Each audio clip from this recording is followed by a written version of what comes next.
Noam Bethany ისრაელის მომღერალი, რომელიც წელს ევროვიზიის სიმღერის კონკურსში მონაწილეობს, ფინალში გავიდა. მან კვალიფიკაცია სამშაბათს გაიარა, როდესაც ვენაში მრავალენოვანი სიმღერა მიშელი შეასრულა. მიუხედავად იმისა, რომ ისრაელის მონაწილეობას ფართომასშტაბიანი ბოიკოტი მოჰყვა, ღაზაში სამხედრო მოქმედებების გამო. ხუთმა ქვეყანამ მონაწილეობა არ მიიღო.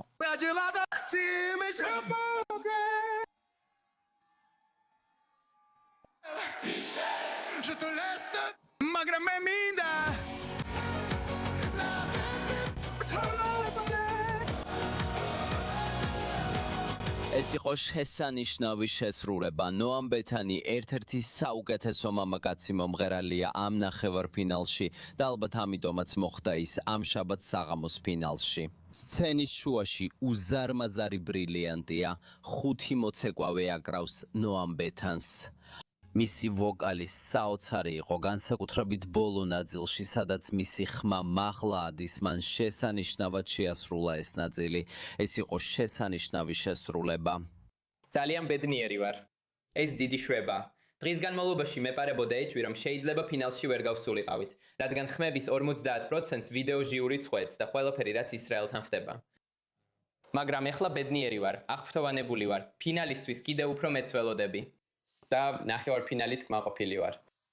ბეტენის გამოსვლის დროს აუდიტორიის ზოგიერთმა წევრმა დაუსტვინა და ანტიისრაელური სლოგანები დაიძახა, რომლებიც ეთერში ისმოდა.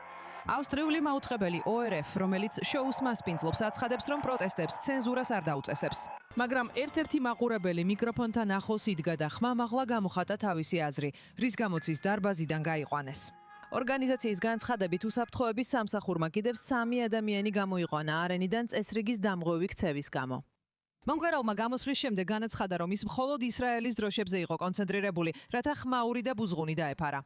ბეტენმა რამდენიმე კვირა გაატარა იმისთვის, რომ მომზადებულიყო მტრულად დახვედრის შესაძლებლობისთვის. გრძნობ თავს საოცრად, რა საქმე იყო?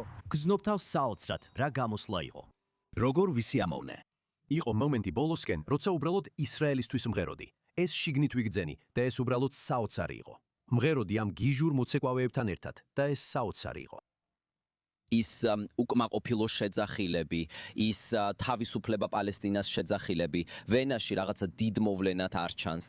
ჟურნალისტებს, ისრაელელ ჟურნალისტებს აქ კარგად ხვდებიან, ისრაელელ გულშემატკივრებსაც კარგად ხვდებიან.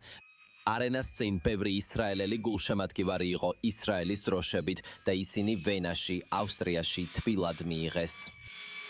ასევე შაბათს ფინალში გადავიდნენ ბელგია, ხორვატია, ფინეთი, საბერძნეთი, ლიტვა, მოლდოვა, პოლონეთი, სერბეთი და შვედეთი.